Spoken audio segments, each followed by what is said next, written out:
Après avoir travaillé plus de 10 ans dans le secteur de la banque, Joël Owona-Itua décide de se lancer dans l'entrepreneuriat et fonde en 2021 AfriWell Health à Pointe-Noire au Congo. Cette plateforme de la télémédecine vise à connecter les patients avec des professionnels de la santé en leur offrant des soins de qualité.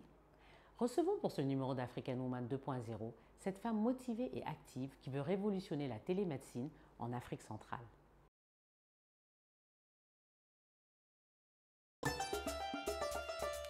African woman, African, African woman 2.0. African woman, African, African woman 2.0. Joël Owona-Itua est une ancienne banquière d'investissement expérimentée qui s'est reconvertie en entrepreneur dans la santé digitale.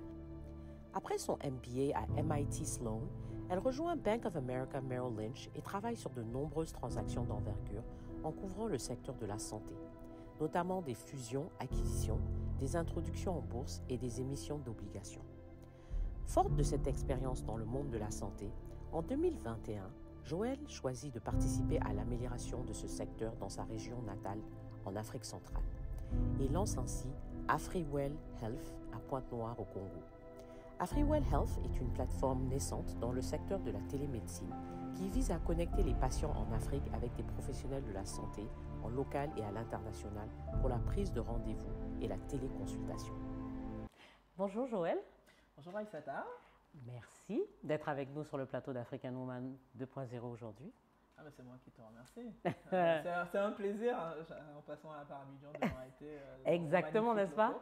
N'est-ce Tout à pas? fait. Du Congo, hein? Tu nous viens du Congo, Exact. mais tu es camerounaise. Mhm. Voilà, donc on va parler un peu de ton parcours. Tu étais aux États-Unis et puis tu décides de rentrer. Tu as travaillé en banque pendant pas mal d'années. Tu décides de rentrer au Congo. Dis-nous pourquoi. D'accord. Alors, tout à fait. Donc, j'étais en effet aux États-Unis, comme Ouais. tu l'as si bien mentionné. J'ai une carrière d'un peu plus de 10 ans dans la finance. Commencé en Europe, puis continué aux États-Unis. Mais pendant mes années en Europe, j'ai rencontré un Congolais qui on a fait la même école de commerce à Paris, à l'ESCP. D'accord. Et donc, pendant cette carrière en finance, je me suis marié avec Yannick, qui est congolais, et qui, lui, est rentré quelques années avant moi en Afrique, au Congo, chez lui. Et moi, j'avais une super carrière en banque, j'aimais beaucoup ce que je faisais, j'adore New York. J'ai décidé de rester un peu plus longtemps avec les enfants. Et là, pendant le Covid, pendant que je mûrissais mes activités entrepreneuriales, j'ai décidé de donc le rejoindre en Afrique, au Congo, qui n'était pas encore chez moi et qu'il est devenu aujourd'hui. Bon. Mais donc en fait, c'était une décision mutuelle en fait de rester pour toi, de rester. Mais quand tu as décidé de rester, est-ce que tu voulais rester 2 ans ou tu voulais rester, tu te disais bon, on va voir comment ça se passe. Comment ça À s'est New passé? York? Oui, parce que c'est intéressant de savoir en fait pourquoi en fait tu as décidé finalement de rentrer. Tout à fait. Alors, moi je dirais déjà, du point de vue de ma grand-mère, j'étais vraiment une carriériste. Ah, Pendant des années, ma grand-mère m'a tanné sur « Ah, mais l'école c'est bien, mais Oui. quand est-ce que tu te maries? Quand est-ce que tu fais des enfants ?» Et même quand je me suis marié, c'était vraiment « Quand est-ce que tu fais des enfants ?» Et moi, je décide de rester véritablement pour ma carrière. Quand Yannick décide de rentrer au Congo, c'est une carrière qui n'est pas tout à fait développée sur l'Afrique centrale. Oui. J'étais en banque D'accord. d'investissement Oui. spécifiquement. Tout à fait. Je couvrais le secteur de la santé, mais c'était fusion-acquisition, levée de capitaux sur les marchés, etc. C'était pas, il n'y avait pas de pont direct. Oui. Donc Pour- tu as pour préféré rentrer au rester Congo. d'abord Donc, j'ai préféré rester Ouais. pour véritablement asseoir ma carrière. Ouais. Je me suis dit aussi à ce moment-là, peut-être que lui ne restera pas longtemps Au Congo. au Congo, on ne sait jamais.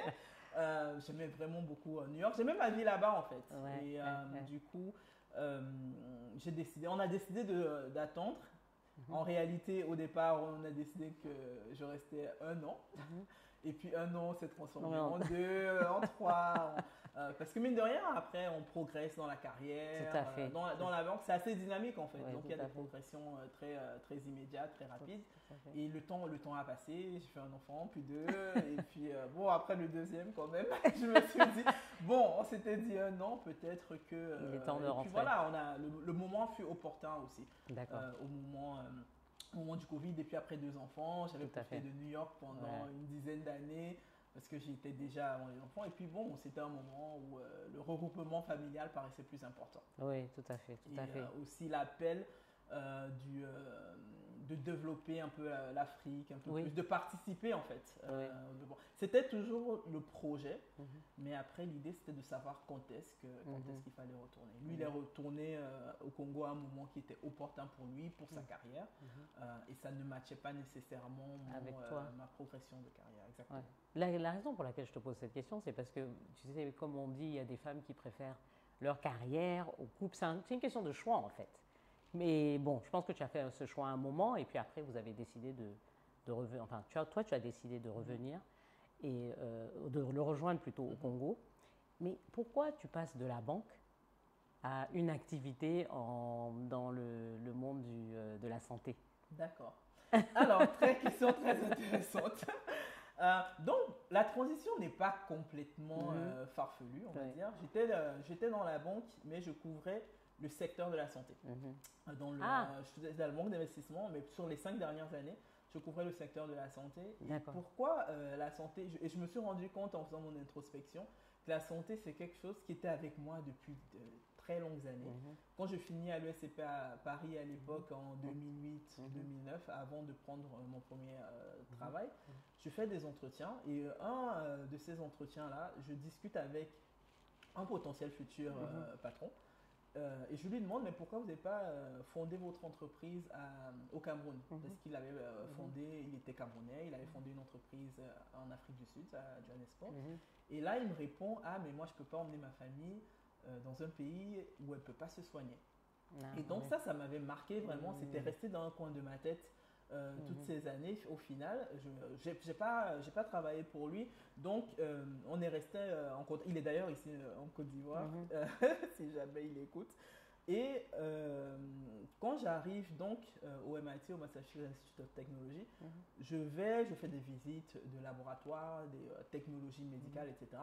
Et là, ça me revient tout d'un coup, parce que je trouve ça fascinant en fait. La robotique, il y a vraiment des avancées médicales impressionnantes.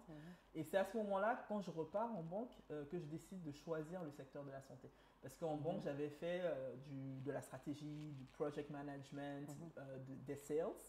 Et je pouvais choisir en fait n'importe quel secteur. Parce qu'avant cela, j'étais secteur agnostique.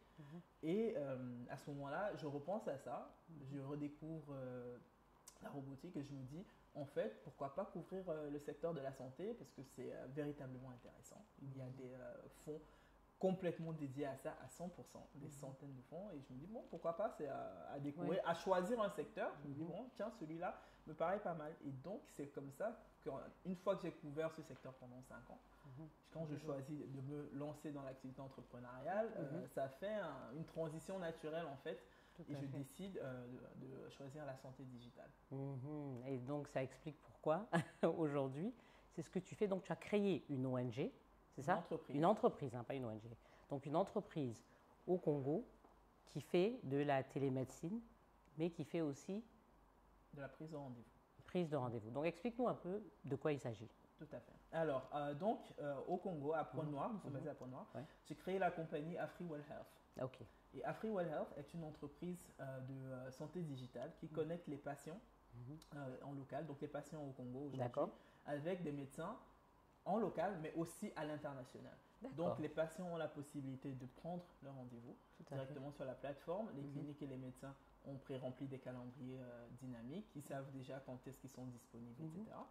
Et ils peuvent prendre un rendez-vous, se rendre sur place, faire des visites de contrôle par téléconsultation, mais aussi téléconsulter, donc consultation en vidéo avec des médecins basés à l'étranger. Nous avons déjà des médecins qui sont notamment des psychologues. Nous avons commencé un peu à cibler les médecins qui nous manquaient le plus. Parce que nous, ce qu'on vise à combler comme manque, c'est le fait qu'il n'y a pas assez de spécialistes en local. En Afrique, Tout à fait. on a pour un patient, pour un médecin, il y a 5000 patients, etc. Donc il y a un véritable déficit de près de 2 millions de médecins sur l'Afrique. Et nous, on voudrait, à Pointe-Noire, pour 1 million d'habitants, il y a un psychologue. Donc on a commencé à rajouter des psychologues, notamment au Gabon, à Madagascar. Les patients peuvent donc les consulter en téléconsultation. On a rajouté des dermatologues. Et donc pour nous, l'idée, c'est de grandir ce carnet de médecins qui peuvent téléconsulter pour qu'à aucun moment, en étant basé au Congo, on se retrouve en manque de médecins. Qu'on puisse au moins parler à quelqu'un, que ce soit pour des premiers soins, que ce soit pour une deuxième opinion, parce qu'on a eu un diagnostic, on n'est pas trop sûr, est-ce qu'il faut que je me fasse opérer véritablement? Donc, de donner cet accès-là pour que le patient se retrouve sur le driver seat, Oui, tout à comme fait. on dit, de sa propre santé. Et D'accord. par le même canal, nous essayons véritablement de pousser la santé préventive. Nous sommes aussi une plateforme de communication. Oui, ça, c'est Pousser la santé préventive, ce qui par le même canal diminue les coûts en fait. Parce que, Oui, tout à fait. Si on ne voilà. tombe pas malade, Exactement. on n'a pas besoin de se soigner. Voilà, parce que La prévention, beaucoup de c'est patients ont important. tendance Tout à à fait. attendre D'être, quand voilà. c'est déjà Oui, au trop bord, tard, tout à fait. vraiment. Et Ouais. là, ça coûte véritablement très cher. Oui, tout à fait. Et donc, en fait, parce que tu expliques, c'est de la télémédecine, mais donc si par exemple les patients ont besoin de faire des prises de sang, des choses comme ça où ils le font? Ils le font localement, ils envoient les résultats, comment ça se passe? Bon, là, vous avez que, tu m'as dit dermatologie et psychologie essentiellement? Ça, ce sur quoi on met l'accent à l'étranger. À l'étranger. Voilà. Ok. Mais sachant que nous avons des partenariats, bon, je vais d'abord répondre à ta question. Oui. Pour tout ce qui est laboratoire, etc., le patient, il va faire ses analyses Et en il local. fait passer. Il va faire ses analyses en Des local et puis il résultats. a la possibilité d'envoyer des résultats. D'accord. Il a un médecin généraliste aussi en local qui peut lui D'accord. faire une lecture. Maintenant, D'accord. s'il veut une deuxième lecture, il peut contacter un autre médecin à l'étranger via la plateforme. Ah, d'accord. Maintenant, nous, pour les patients qui voyagent, ce qui s'appelle le tourisme médical, parce qu'à terme, nous voulons véritablement devenir une plateforme qui organise le tourisme médical de manière globale. Donc, nous avons signé des partenariats avec une dizaine d'hôpitaux, notamment parce que nos familles en Afrique, on est des spécialistes, qu'il n'y a pas une tante ou une grand-mère qui allait se faire soigner à l'étranger, etc. Tout à fait. Mais ça prend du temps de trouver le bon endroit Le où bon- aller, le savoir bon combien médecin. ça va coûter, etc. Tout à fait. Donc nous, à terme, c'est ce qu'on voudrait un peu streamliner. Donc on a fait des partenariats avec des cliniques en Turquie, en Inde, en Tunisie et au Maroc. Donc nous voulons véritablement avoir comme un expédia médical.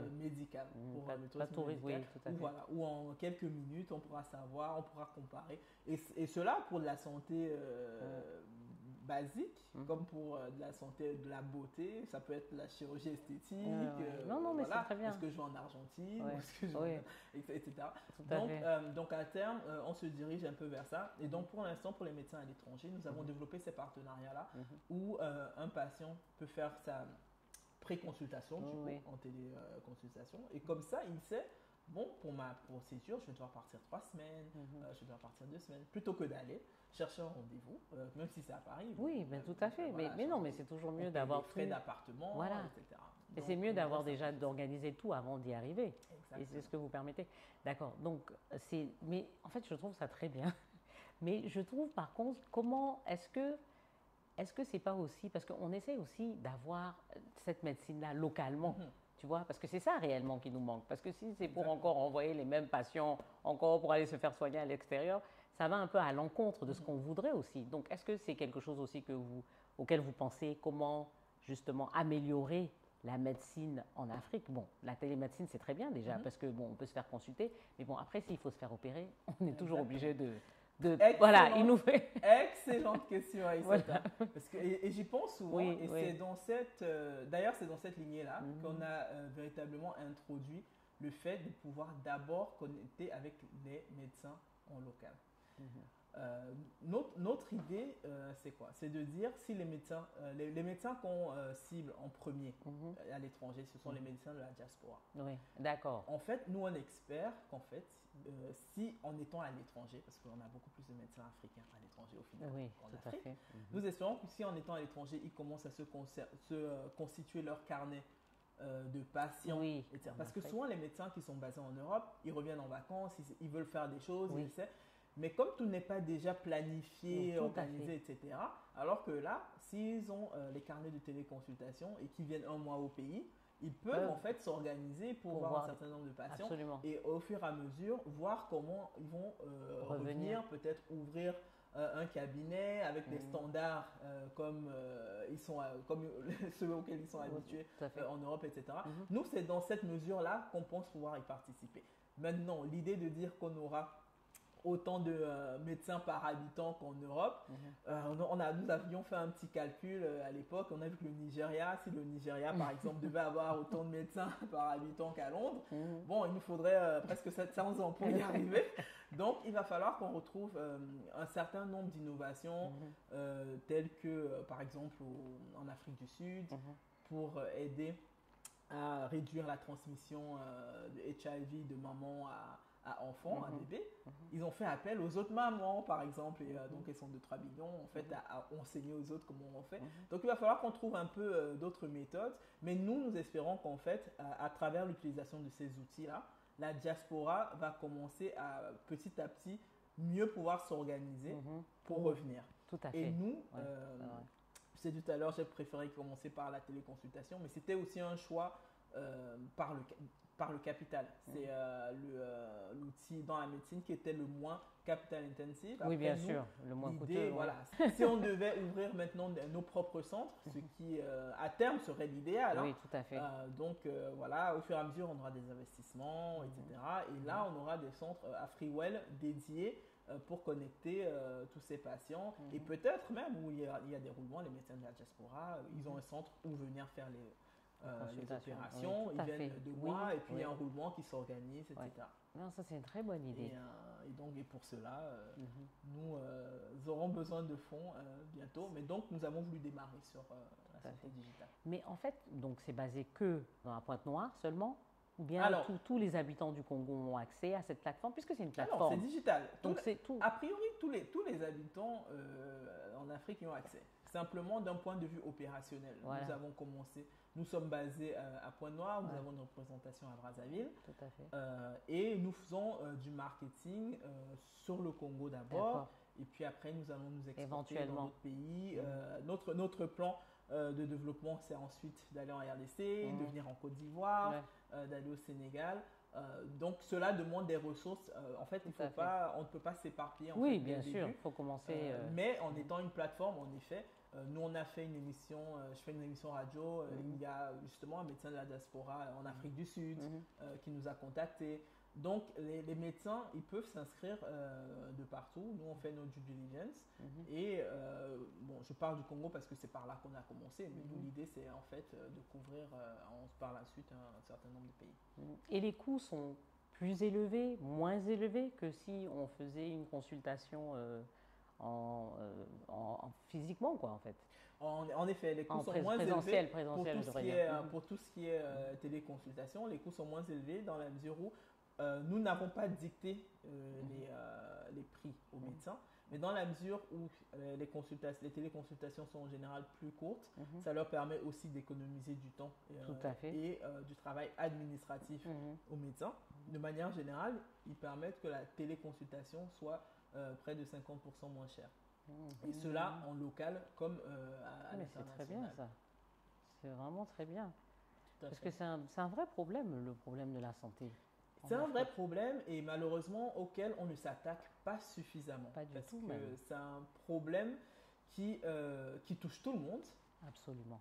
Mais on y pense simplement qu'on est très très touché. Voilà. Il n'est pas encore pris en compte de manière systématique. On y pense beaucoup sur les aspects ONG, sur les aspects charité, etc.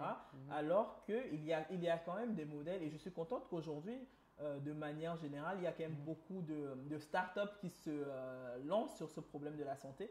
Mais après, évidemment, les startups elles doivent grandir, elles doivent être à l'échelle nationale. Ils auront besoin que les écosystèmes économiques, politiques s'y attaquent en même temps. Parce que ça touche véritablement tout le monde. Toute la population. Et est-ce que c'est dédié? Bon, j'imagine qu'il faut que tu sois capable d'utiliser d'avoir accès au digital pour pouvoir utiliser. Donc j'imagine que c'est un peu une certaine élite.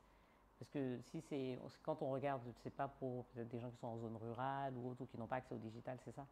C'est ça pour le moment. Pour le moment. Alors pour le moment, ça a été construit sur la partie technologique et en effet, il faut avoir un téléphone qui est capable de se connecter. Les médecins, bon, ils peuvent se connecter de chez eux, de l'hôpital, avec des ordinateurs.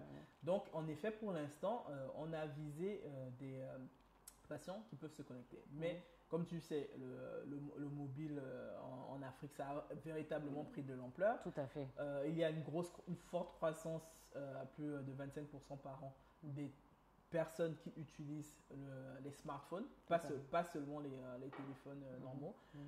Et ensuite, il y a la possibilité de développer des technologies pour juste les téléphones GSM bien sûr. un peu plus anciens. Ouais. Mais dans la mesure où c'est déjà un changement d'habitude, de la façon dont les patients consultent, au départ, ils ne sont pas habitués à consulter à distance, etc. Oui, tout à fait. Donc, nous commençons par les personnes pour lesquelles ce sera quand même plus facile. un moindre changement. Oui, tout à parce fait. que si on développe la technologie sur un GSM, ils sont déjà tellement pas habitués. Mais après, ce qu'on est en train d'essayer de voir aussi, c'est de travailler avec des organisations qui travaillent dans les zones rurales. Nous, on va fournir des outils. Et par exemple, chaque localité a un dispensaire, etc. De manière à communiquer au moins avec des médecins en ville. Parce qu'ils ont un cruel manque de médecins. Les médecins, ils ne veulent pas rester dans les villages, etc. Donc en général, il y a quelqu'un. Il y a quelqu'un qui est dédié à ça. Le ministère de la Santé publique fait quand même son travail. En général, il y a une personne. Mais après, pour savoir est-ce que c'est suffisamment staffé, est-ce que la personne est tout le temps là, etc. Et elle ne peut pas être spécialiste de tout. Tout à fait. Donc en fait, essayer de cibler des organisations qui font de manière, et souvent ce sont des ONG, qui font des programmes déjà en zone rurale. Nous, on peut donner un outil de connexion. Et quand ils viennent, ils peuvent justement consulter des spécialistes un peu partout ailleurs, qui sont peut-être basés en ville ou qui sont basés à l'étranger. Cette question que je vais te poser maintenant, c'est un peu plus par rapport aux gens qui sont à l'extérieur, comme toi, qui étaient à l'extérieur, les gens de la diaspora, et qui veulent parfois rentrer et qui hésitent, n'est-ce pas? Comment pour toi cette transition s'est faite? Est-ce que tu l'as vraiment senti difficile? Ça a été un, comme on dit, culture shock? Ou bien tu penses que c'est quelque chose qui est faisable? Et si oui, comment? Justement, quel est le plan d'action, en fait, entre guillemets? Bien sûr, il est différent pour tout le monde, hein, mais pour toi, comment ça s'est passé? Alors, pour moi, déjà, comme j'ai dit tout à l'heure, j'ai hésité longtemps. Donc, non, tu as hésité parce que tu voulais en fait un peu établir ta carrière, voilà. En fait. Tu voulais acquérir plus d'expérience. C'est surtout ça, n'est-ce pas? Exactement. Voilà. Donc, alors, le retour, quand je regarde en arrière, moi, ça va faire 2 ans que je suis rentré au Congo. Et quand je regarde en arrière, j'avoue, le retour, pour moi, je ne peux pas le qualifier de difficile. Oui. Parce que ton époux était déjà là. Mon époux était déjà là, on était installés. Et puis surtout, c'était une transition. Et puis, je vais t'avouer, hein, quand j'ai quitté New York, j'ai fait mes affaires, certes. J'ai fait toutes mes affaires, certes. Mais on n'a pas dit, on rentre, on ne revient plus. Voilà. Je n'ai pas dit aux enfants, on ne revient plus, New York, c'est fini. C'était un peu, vu que c'était pendant le Covid, c'était un peu en période test. Ouais. C'est vrai, on a certes pris toutes nos affaires, on a libéré notre appartement, etc. Mais bon, il y avait toujours si ça se trouve, dans 6 mois, je reviens. Ou j'ai pas fait de farewell party. J'ai pas dit au revoir à tout le monde. Donc moi, mon cas était un peu spécifique et surtout, j'ai pas démissionné. C'était le Covid, donc je pouvais travailler à distance. Ah, d'accord. Je pouvais pas travailler à distance de l'Afrique, mais j'ai négocié. Donc en fait, je suis parti et ensuite j'ai pu négocier de rester encore avec Bank of America pendant un certain temps. Je m'entendais très très bien avec mon équipe, ils ont vraiment été géniaux. Et donc, j'avoue, j'étais encore à Bank of America pendant un petit moment, pendant que j'étais à Pointe-Noire. D'accord. Donc, tu as fait, de la maison, tu as fait une transition, donc tu étais en douceur. Voilà. Donc, tu as décidé de partir, mais en restant, tu as gardé ton emploi en fait, en quelque sorte. Mais bon, tu ne peux pas le garder éternellement. Tout à fait. Exactement, c'est Voilà. ce qui s'est passé. Mais et ton plan de créer justement cette entreprise AfriWell, ça c'est venu à quel moment? Donc, ça c'est venu au moment où j'arrive donc au Congo. J'ai commencé à développer ce plan pendant que je travaillais. D'accord. Et pour mieux développer le plan, D'accord. parce qu'aujourd'hui, il y a véritablement des outils pour aider, pour accompagner les nouveaux entrepreneurs en fait. Pour mieux développer ce plan, j'ai Tout à fait. rejoint ça s'appelle Founder Institute. Donc, c'est un petit, c'est pas vraiment un accélérateur, c'est comme une pépinière qui aide en fait les entrepreneurs à mûrir leurs idées pendant quelques semaines. Vous faites des questionnaires, en fait, ils vous forcent à parler à des clients, parler à des utilisateurs potentiels, véritablement écrire votre business plan, etc.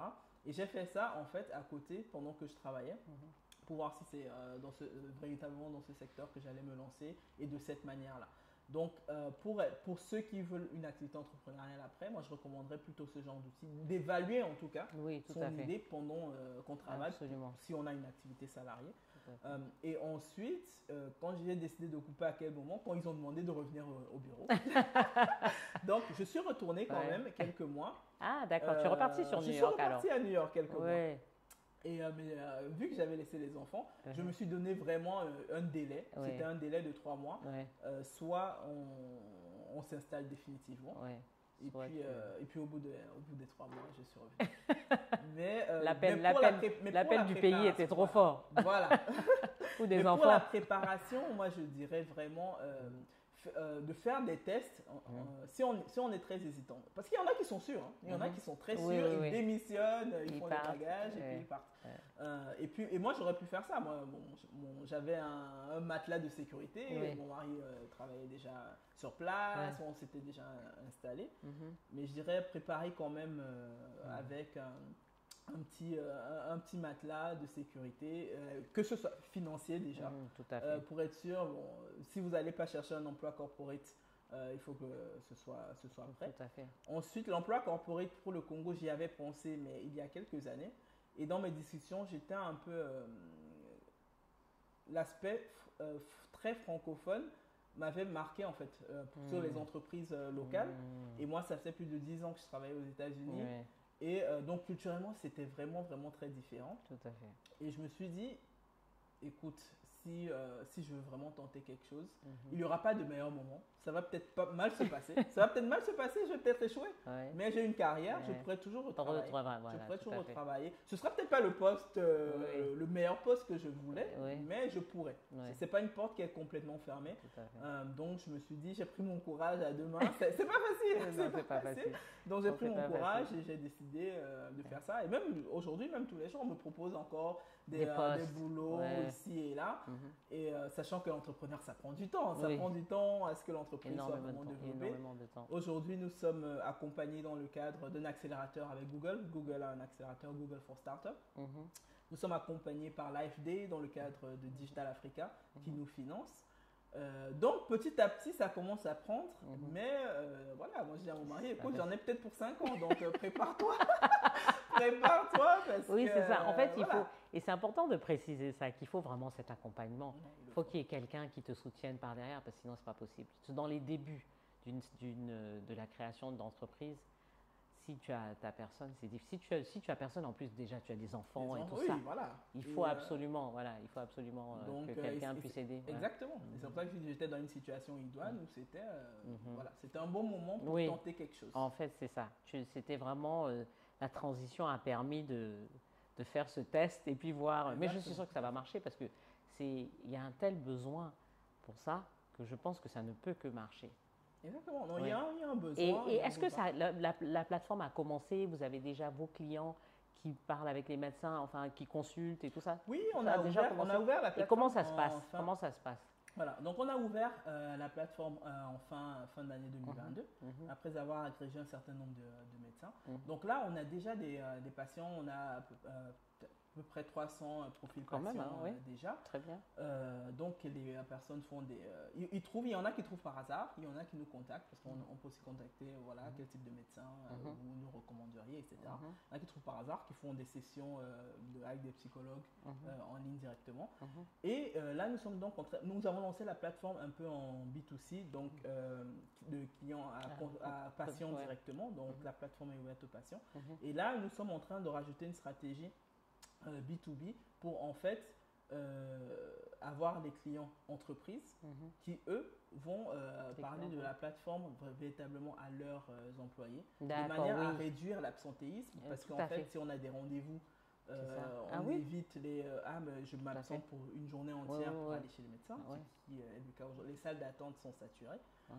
Donc, nous sommes en train de rejoindre un réseau de courtiers aussi de plus de 20 000 patients qui, eux, vont faire cette communication-là aussi à leurs assurés. Super. Etc. Donc, pour l'instant, ça se passe plutôt bien en termes de démarrage. Ah oui, parce que vous travaillez aussi, donc vous travaillez aussi avec les assurances? Avec les courtiers, oui. Okay. Les courtiers qui donc regroupent un certain nombre d'assurances avec qui ils travaillent. D'accord, ok. Donc, ça se passe bien. Ça se passe bien. Donc, moi, je peux aller sur AfriWell, par exemple, si je veux voir un médecin, par exemple? Exactement, oui. C'est vrai? Complètement. Donc, je peux aller m'abonner à la plateforme. Donc, comment on fait? Alors, tapez afriwell.co. Nous avons aussi une application Android sur le Play Store. D'accord. Donc, il s'agit d'une web app où il y a la possibilité de s'inscrire. Sur Apple. Hein. Donc, ça fonctionne. Parce que si tu as un iPhone, tu ne pourras pas en fait, parce que c'est Android seulement pour le moment. Voilà, pour le moment c'est Android. D'accord. Et c'est un choix que nous avons fait parce que finalement, plus de 80% des devices en Afrique sont Android, tout à fait. Donc, mais bon, nous irons sur le. Oui, il faudra venir. Juste pour toi, Issata. C'est pas seulement moi quand même. Non, je regarde. Donc pour l'instant, afriwell.co. Oui. Donc AFRIWELL. D'accord. Et AfriWell, c'est un jeu de mots pour Afrique et wellness. Oui, bien sûr.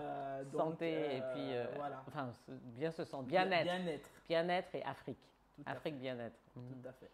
D'accord. Donc vous pouvez nous retrouver. D'accord. C'est très intéressant et c'est bien en fait parce que effectivement souvent on a l'impression qu'on est obligé de partir pour voir un médecin. Donc là, s'il y a une possibilité d'aller sur une plateforme et qu'on peut déjà faire un premier diagnostic, pourquoi pas?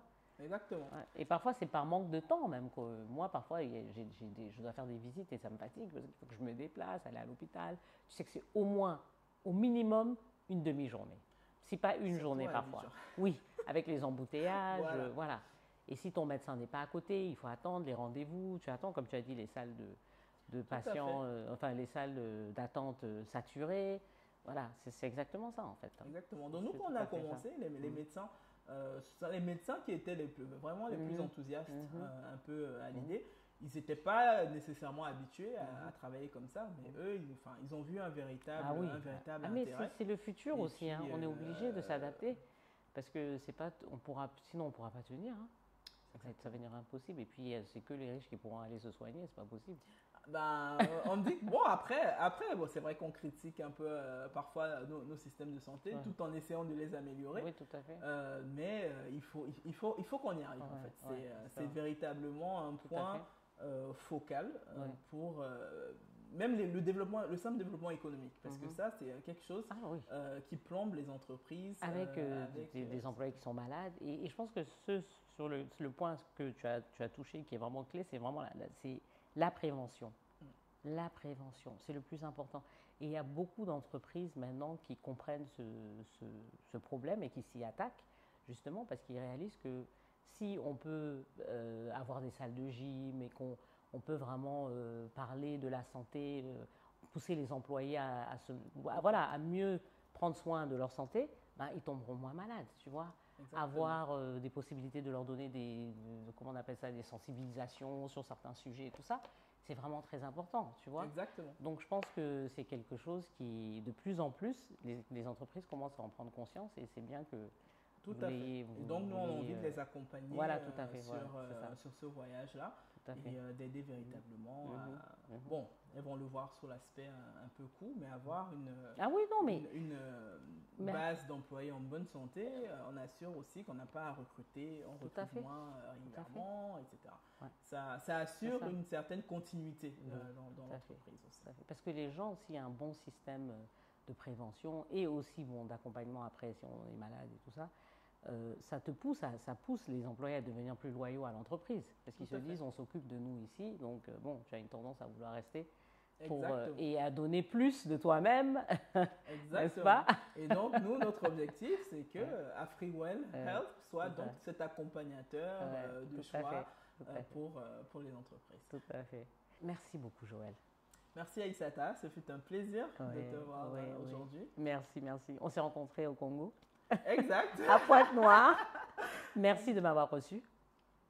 De ton prix. C'était vraiment un plaisir. C'était Ouais, une belle rencontre. partie de plaisir. pour le coup. Ouais, une belle rencontre. Les dames vont bien, j'espère. Ah, ils vont Je très vous bien. attends pour Les la big suite. boss, hein. Les big boss vont Les très big bien. Donc, on va continuer. Ouais. On a continué Oui, d'ailleurs, tu nous as pas parlé de ça, vos activités que vous faites aussi. Vous êtes un peu engagé sur le terrain pour sensibiliser. C'est vrai. Ouais, rapidement. Ok, Une ouais, minute. non, y a pas de Parle-nous un peu problème, de, bien sûr. de ce que tu fais aussi. Alors, ce donc, niveau-là. à Pointe-Noire, comme nous t'avions expliqué la dernière fois, je fais partie d'un groupe appelé les BBS. Et donc, nous, on s'engage en fait auprès de la jeunesse, pour l'instant essentiellement féminine. Nous venons de mettre ça en place. Donc, nous avons commencé en fait à faire des panels. Nous avons lancé ce mois de mars. Donc, on a fait un panel sur comment on appelle ça? C'était l'égalité des droits de la femme. Oui, tout à fait. On a dans la lignée du 8 mars. Et ouais. donc, nous avons fait ça avec Madame le maire, parce que c'est une maire c'est une dame qui est maire à Pointe-Noire et la directrice de la promotion de la femme. Et une des CFO de notre groupe. Et donc, c'était un panel qui visait en fait les femmes, mais on a invité aussi les hommes de ces entreprises-là que nous avons, de nos entreprises à nous, donc AfriWell, Bolloré, CFAO. Donc, on avait une dizaine d'entreprises qui étaient représentées, qui ont sponsorisé cela pour faire de la sensibilisation. On a beaucoup parlé de l'égalité homme-femme avant la colonisation, parce que souvent en Afrique, on a tendance à l'ignorer. La femme n'avait pas un rôle de seconde main. Oui. Avant tout cela, elle était véritablement le fer de lance de la famille, de la communauté. Et donc, on a beaucoup parlé de ça. Et ce fut un franc succès. Les dames des entreprises qui étaient dans l'audience ont beaucoup aimé. Et ensuite, nous avons organisé un panel sur les VBG, donc les violences basées sur le genre. Et cette fois-là, un peu plus avec des étudiantes. Donc, on a travaillé avec Madame le procureur à Pointe-Noire, qui a une association qui vise justement les diminutions des violences basées sur le genre. Et donc, ils ont visé plusieurs écoles, fac de droit, lycée, etc. Donc, on a une centaine de jeunes filles et de garçons. On a fait, c'était à peu près 30% d'hommes, 70% de dames. Et on a fait un panel là aussi où, après avoir présenté les violences basées sur le genre et les statistiques et les possibilités de porter plainte, etc., qu'ils sachent les outils à leur disposition. Nous avons aussi présenté certains parcours féminins pour les booster aussi en fait dans leur carrière, et c'est pour ça qu'on s'adressait aux étudiantes, parce qu'il y avait des questions sur le harcèlement dans le milieu professionnel, tout à fait. le harcèlement au moment des recrutements, parce que pour certains, même quand on cherche des stages, on fait des requêtes un peu, voilà. Donc, et c'était un véritable souci en fait pour ces jeunes filles. Tout à fait. On ne se rend pas toujours compte. Et donc, nous avons commencé à organiser des panels, et là, nous sommes en train de nous structurer pour être véritablement une association, une ONG qui va faire du mentorat régulier dans les écoles, etc. Parce que c'est un groupe BBS composé en fait de hauts cadres féminins, 100% féminins pour l'instant. Et donc, l'idée pour nous, c'est de redonner un peu de ce qu'on a reçu, de ce qu'on a eu la chance de recevoir, que ce soit par nos parents ou par la société, etc. Donc, on va faire du mentorat. Un groupe va se concentrer sur l'investissement, parce qu'on voudrait faire aussi un groupe d'angel investment, donc financer Angel certaines investment. femmes dans leurs activités entrepreneuriales. Et donc sur ces deux volets-là que nous allons travailler. Très bien, très bien. Félicitations en tout cas pour tout ça. Merci, merci. Félicitations. Merci, merci. Voilà. Un vrai plaisir. Merci Aïssata. Merci. Véritablement. Donc, Joël, on va passer à la partie du petit cadeau. Excellent.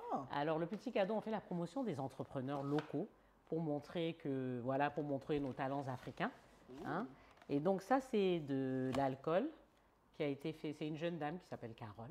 Mais c'est Elle fait ça, magnifique. oui, localement. Donc, c'est fait avec Ah, de nos la produits liqueur locaux, de de menthe. liqueur de menthe. Waouh. Ouais, donc tu pourras, je sais que c'est un peu lourd, hein, mais je pense que tu pourras mettre ça dans ta valise et consommer Oui, ah, avec t'inquiète ton pas, mari, t'inquiète pas. avec ton mari et tes amis. Ah, excellent, mais oui, félicitations. ouais, Ouais, et c'est super. héritage. Mhm. C'est super bien Voilà. fait.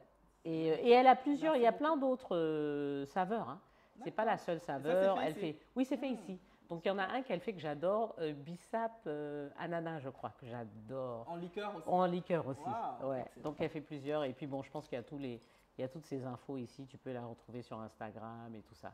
Génial. Donc voilà, héritage. Merci Voilà. Aïssata. Non, je t'en prie. Et donc ça, c'est une de nos dames, LE Création. Elle fait plein d'accessoires. Tu peux la retrouver même à l'aéroport hein, pour acheter des petits souvenirs et tout. Et donc ça, c'est une petite pochette. Tu t'appelles comment? LE Création, LE Création. Liliane Estevenard. Voilà, elle a une Super boutique. Ouais, tu as vu, original, hein. Très très original. Ouais. Ah, je vais regarder à l'aéroport. Oui, Je ferai demain. elle vend pas mal de choses à l'aéroport aussi. Et ça, c'est une jeune dame qui fait des Beaucoup de bougies. créateurs. Oui, Wow. oui, tu sais, de plus en plus maintenant, les concept stores Oui. qui commencent. J'ai vu qu'à Pointe-Noire, il y avait même des concept stores qui passaient un peu voir. Oui, oui, je vais me faire la pub. Ça, c'est une designeuse congolaise, Molato, Ah, c'est magnifique. que je représente. Congolaise, Brazzaville. Congolais de Congo Brazzaville. Voilà, oui. Congo Elle a Brazzaville. son store à Ouais, Pointe-Noire. c'est magnifique. Atelier Molato. Ah, c'est très joli. Donc peut-être que je vais laisser ça ici et puis moi, je vais la... En fait, c'était mon cadeau pour toi. Et tu l'as porté. Ah, non, je rigole. Ça, c'est une bougie. Ah, Assini. Oui, et ça sent super bon, hein. Tu peux sentir. Tu peux mettre dans ta salle de bain. Wow. C'est bien, hein. Ça sent très très bon. Ces bougies sentent très bon. Ça sent super bon. Ouais. Ça sent super bon. Merci beaucoup. Non, je t'en J'en- prie. C'est j'en Maison ferai un Pécosse. Ça, excellent c'est usage. Maison Pécosse. Voilà, d'ailleurs, elle a mis son truc là. Maison Ah, Pécosse, Pécosse. elle fait des bougies. D'accord. Ouais. Non, il y a qui vraiment sentent très, très de bon. plus en plus d'artisanat, Absolument. super bien packagé. Oui, C'est oui. magnifique. Non, maintenant, on trouve presque tout. Hein. Et bon, je pense que les gens ont compris maintenant qu'il faut faire l'effort d'aller jusqu'au bout. Et c'est pas juste faire le produit, Tout mais à bien le mettre, mais bien l'emballer, bien le présenter. Tu Tout vois, à fait. parce que Et, c'est ça aussi qui est félicitations important. à toi de faire Merci. la promotion Ouais. de tous ces, C'est important? locaux. Non, c'est hyper important Ouais, parce ouais. que comme tu as dit, bon, ils vont jusqu'au bout, mais Ouais, il faut ouais. consommer en effet. Ouais, Il faut- c'est ça. Il faut consommer. C'est autant ça qu'on aussi. consomme les autres. N'est-ce pas? Donc, N'est-ce pas? parfait. Merci. Merci beaucoup, Aïssata. Merci, merci. Génial, Joël. je repars les mains remplies. C'est très bien, c'est ce qu'on veut. Merci à tous et à tous. À très bientôt pour la prochaine émission d'African Woman 2.0. Et avant de nous quitter, n'oubliez pas de vous abonner à la chaîne YouTube de Afrique Femme. Merci et à très bientôt. Africa woman,